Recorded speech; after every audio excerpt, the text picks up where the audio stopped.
사랑하는 성도 여러분, 여러분들 중에 뱀을 직접 본 경험이 있거나 만져보신 분들이 있을 것 같습니다.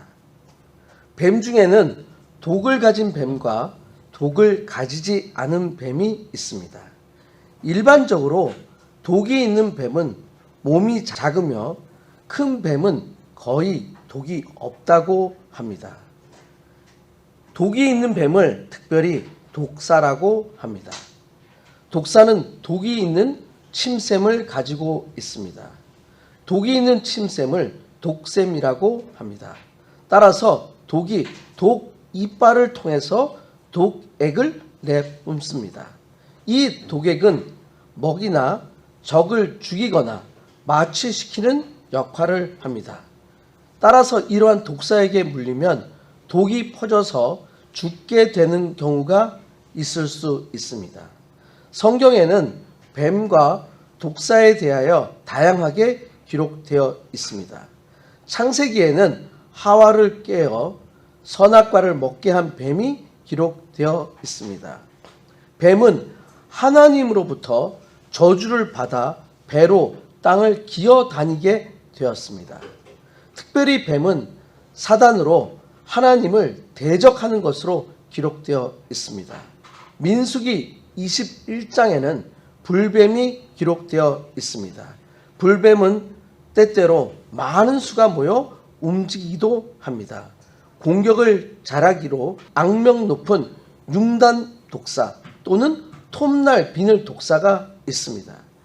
예수님께서는 바리새인, 사두개인 그리고 말씀을 받아들이지 않는 무리를 향해서 독사의 자식들아 라고 사용하시기도 하셨습니다. 오늘 우리가 함께 읽은 사도행전 28장에는 독사에 대한 기록이 있습니다. 독사에 물린 사람이 있습니다. 그런데 죽지 않습니다. 독사에 물린 사람은 사도 바울입니다. 오늘의 말씀의 제목은 감사하고 담대한 마음을 얻느니라 입니다. 이 말씀을 통해서 사도 바울에게 일어났던 사건이 오늘을 사는 그리스도인들의 삶에 어떤 의미가 있는지를 함께 살펴보고자 합니다. 첫 번째로 오늘을 사는 그리스도인들의 삶에 주는 교훈은 조금도 상함이 없습니다 입니다. 오늘 본문 사도행전 28장은 사도 바울이 마지막 여행이라고 할 수 있는 로마로 갑니다. 로마로 가는 것은 배를 통해서 가게 됩니다. 그런데 그 배가 항해 도중에 파손당하게 됩니다. 그리고 어떤 섬에 도착하게 됩니다. 사도행전 28장 1절입니다. 우리가 구조된 후에 안즉 그 섬은 멜리데라 하더라. 구조되어 도착한 섬이 멜리데입니다. 멜리데는 꿀이라는 뜻을 가지고 있습니다. 영어로는 말타라고 불렸습니다. 멜리데 말타는 이탈리아 남쪽에 위치하고 있는 시칠리아 섬 남쪽으로 아프리카 북쪽 사이에 있는 지중해에 위치하고 있습니다. 시칠리아 섬에서 남쪽으로 약 95km 정도 떨어져 있습니다. 이 섬에 바울이 탄 배가 로마로 항해하는 도중에 배가 난파되어 도착하게 됩니다. 사도 바울이 도착한 시기는 겨울 기간으로 날씨가 좋지 않았던 것 같습니다. 사도행전 28장 2절입니다. 비가 오고 날이 참해 원주민들이 우리에게 특별한 동정을 하여 불을 피워 우리를 다 영접하더라. 비가 옵니다. 날씨가 춥습니다. 그래서 그곳에 살고 있는 사람들인 원주민들은 섬에 상륙한 바울의 일행에 대하여 불쌍한 마음이 있었던 것 같습니다. 아마도 옷을 물에 적셔 있었기 때문에 매우 추웠던 것 같습니다. 그래서 원주민들은 불을 피워서 따뜻하게 한 것 같습니다.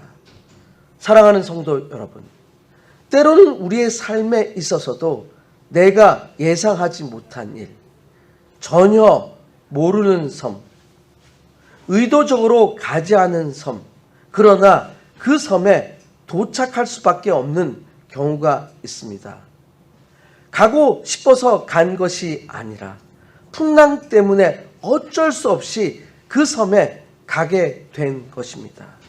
때로는 의도하지 않았는데 선택의 여지가 없이 피할 수 없는 그런 일들이 있을 수 있습니다. 이렇게 도착한 섬이 바로 멜리데 말타입니다.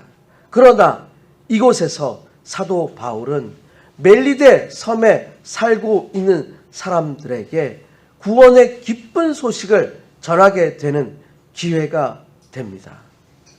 이것이 놀라운 하나님의 섭리라고 할 수 있습니다.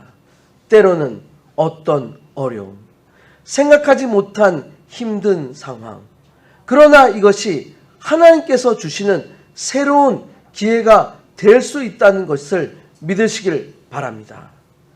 아마도 나무로 불을 피웠기 때문에 나무를 계속 태운 것 같습니다. 사도 바울도 나무를 태우는데 도움을 준 것 같습니다. 사도행전 28장 3절입니다. 바울이 나무 한 묶음을 거두어 불에 넣으니 뜨거움으로 말미암아 독사가 나와 그 손을 물고 있는지라. 사도 바울이 나무 한 묶음을 불에 넣은 것 같습니다. 아마도 나무를 넣을 때 그 안에 독사가 있었는지 알지 못했던 것 같습니다. 독사가 나옵니다. 그리고 사도 바울의 손을 물게 됩니다. 이것을 본 원주민들의 반응은 매우 흥미롭습니다. 사도행전 28장 4절입니다. 원주민들이 이 짐승이 그 손에 매달려 있음을 보고 서로 말하되 진실로 이 사람은 살인한 자로다. 바다에서는 구조를 받았으나 공의가 그를 살지 못하게 함이로다 하더라. 원주민들은 독사가 사도 바울의 손을 물고 있는 것을 보게 됩니다. 아마도 그들은 독사에게 물린 사도 바울을 살인자라고 생각한 것 같습니다. 그렇기 때문에 독사가 물게 된 것이라고 생각한 것 같습니다. 원주민들의 사고는 자인의 신의 심판이라고 생각한 것 같습니다.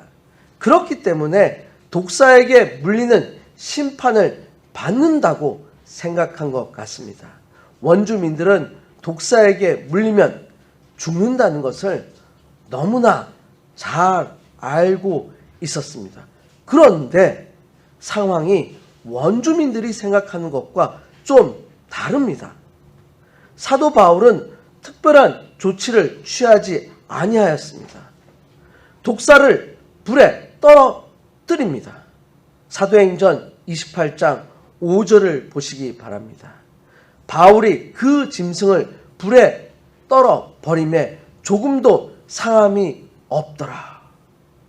사도 바울이 자기 손을 물고 있는 독사를 불 속에 던졌습니다. 원주민들은 지금 사도 바울에게 집중하고 있습니다. 독사에 물리면 곧 붙게 될 것입니다. 독사에게 물리면 곧 거품을 물게 될 것입니다. 독사의 독이 온몸에 퍼져 죽게 될 것이다. 원주민들은 지켜보고 있습니다. 그런데 아무 일도 일어나지 않습니다. 한참 기다려도 아무 일도 일어나지 않습니다.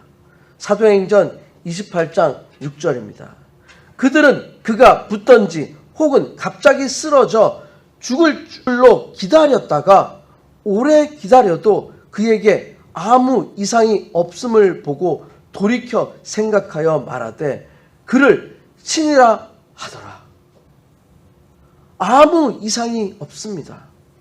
원주민들은 처음 사도 바울이 독사에게 물리자 자인의 신의 심판이고 살인자라고 생각했습니다. 그러나 아무런 일이 일어나지 않습니다. 원주민들의 생각이 바뀝니다. 살인자가 아니라 신이다 라고 생각을 바꾸게 됩니다. 사랑하는 성도 여러분, 이것이 바로 패러다임의 변화입니다. 이것은 바로 그리스도인들의 모습입니다. 하나님께서 주시는 믿음의 능력이라고 할 수 있습니다.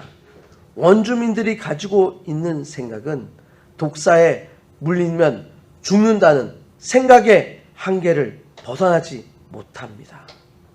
그러나 믿음의 눈은 다릅니다. 마가복음 16장 17절과 18절을 보시길 바랍니다. 믿는 자들에게는 이런 표적이 따르니 곧 그들이 내 이름으로 귀신을 내어 쫓아내며 새 방언을 말하며 뱀을 집어 올리며 무슨 독을 마실지라도 해를 받지 아니하며 병든 사람에게 손을 얹으즉 나으리라 하시더라. 그렇습니다. 똑같은 상황입니다. 그러나 그리스도인의 모습은 다릅니다. 이것이 복음의 능력입니다. 하나님의 인도하심입니다. 최악의 조건은 새로운 기회를 제공합니다. 뱀을 집어 올리는 것처럼, 독을 마시는 것처럼, 세상의 눈을 볼 때는 마치 조금만 기다리면 죽을 것이다 라고 생각하지만 믿는 자에게는 아무 일이 일어나지 않습니다. 하나님께서 믿는 자를 지켜주시는 것입니다. 조금도 상황이 없게 하셨습니다. 사랑하는 성도 여러분, 때로는 믿음의 삶은 세상에서 어려움이 있을 수 있습니다. 때로는 독사에게 물리는 경우가 있을 수 있습니다. 그러나 하나님을 믿으시길 바랍니다. 하나님께서 여러분을 조금도 상함이 없게 하십니다. 여러분의 삶에서 바울에게 일어난 것처럼 믿는 자에게는 기적과 표적이 있는 것처럼 여러분의 삶에서도 뱀을 잡든지 무슨 독을 마시든지 어떤 위기가 있더라도 하나님께서 환경을 변화시켜 주실 것을 믿으시길 축원드립니다. 조금 더 상함이 없으시길 축원드립니다. 두 번째로 오늘을 사는 그리스도인의 삶에 주는 교훈은 사람들이 와서 고침을 받습니다. 입니다. 조금도 상함이 없게 하신 하나님께서는 모든 상황을 변화시켜 주십니다. 멜리데 말타 섬의 가장 높은 사람을 만나게 됩니다. 사도행전 28장 7절입니다. 이 섬의 가장 높은 사람 보블리오라 하는 이가 그 근처에 토지가 있는지라 그가 우리를 영접하여 사흘이나 친절히 머물게 하더니 아마도 사도 바울의 이야기가 온 섬에 퍼진 것 같습니다. 기적은 지금도 일어나고 있습니다. 성도 여러분의 삶에서도 기적이 일어나시길 축원드립니다. 특별히 가장 높은 사람인 보블리오가 사도 바울을 영접합니다. 영접을 한다는 것은 극진히 대접을 하는 것입니다. 사도행전 28장 8절입니다. 보블리오의 부친이 영병과 이질에 걸려 누워 있거든 바울이 들어가서 기도하고 그에게 안수하여 낫게 하며 가장 높은 사람 보블리오의 아버지가 병에 걸려 있었습니다. 열병과 이질입니다. 열병은 열이 몹시 오르고 심하게 앓는 병입니다. 심한 고열이 나는 질병으로 두통, 식욕 부진 등의 증상이 있습니다. 이질은 대장에서 발병하는 급성 또는 만성 질병입니다. 전형적인 증세로는 액체와 같은 소량의 설사에 피와 점액이 섞여 나오며 심한 복통이 따릅니다. 사도 바울은 이 사실을 알게 됩니다.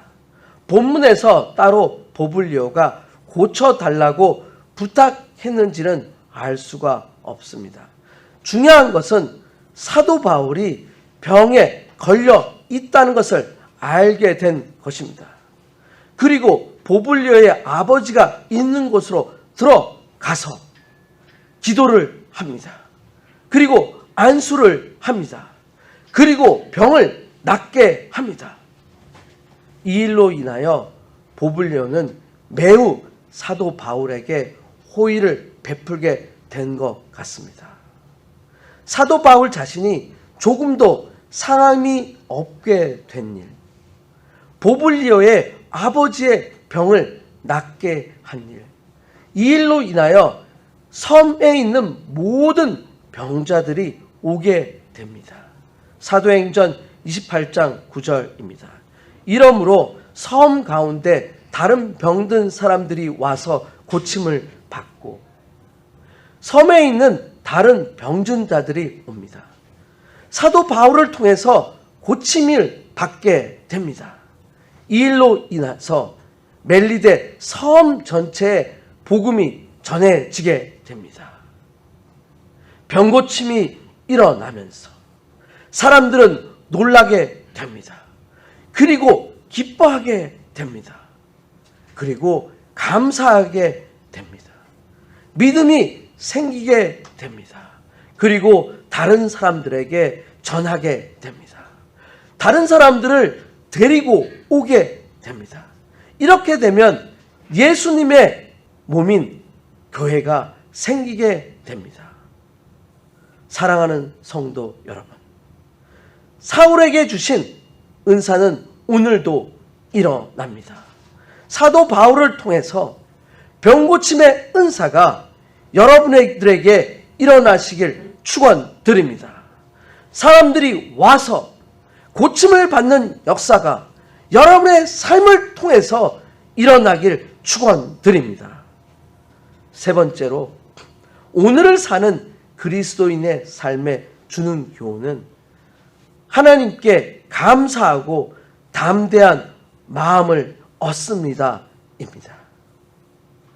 사도 바울은 그곳에서 3달 정도 머물렀습니다. 사도행전 28장 11절입니다. 석 달 후에 우리가 그 섬에서 겨울을 난 알렉산드리아 배를 타고 떠나니 그의 머리 장식은 디오스쿠로라. 석 달이란 기간은 향해가 어려운 겨울 기간을 지낸 것 같습니다. 그곳에서 알렉산드리아 배를 통해서 최종 목적지인 로마로 출발을 합니다. 로마로 오는 사도 바울에 대한 소식은 로마에 있는 제자들에게도 전해진 것 같습니다. 그래서 제자들은 자신이 있는 곳에서 사도 바울을 맞이하러 온 것 같습니다. 사도행전 28장 15절입니다. 그곳 형제들이 우리 소식을 듣고 아비오 광장과 트레이스 테바르네까지 맞으러 오니 바울이 그들을 보고 하나님께 감사하고 담대한 마음을 얻으니라. 사도 바울은 제자들을 보게 됩니다. 그리고 하나님께 감사하고 담대한 마음을 얻으리라 라고 기록되어 있습니다. 특별히 하나님께 감사는 영어로 thanked God입니다. 감사는 고맙게 생각하는 태도입니다. 사도 바울은 먼저 하나님께 감사했습니다. 그리고 담대한 마음을 얻느니라 라고 기록되어 있습니다. 영어 번역은 was encouraged입니다. encouraged가 가지고 있는 의미는 용기, 정신, 희망을 불어 넣는 것입니다. 즉 격려가 되어 용기와 힘을 얻게 된다는 것입니다. 여러분들이 알고 계신 것처럼 사도 바울이 로마로 간 것은 화려하게 간 것이 아닙니다. 죄수의 몸으로 간 것입니다. 때로는 많은 사람들로부터 환영을 받지 못할 수 있습니다.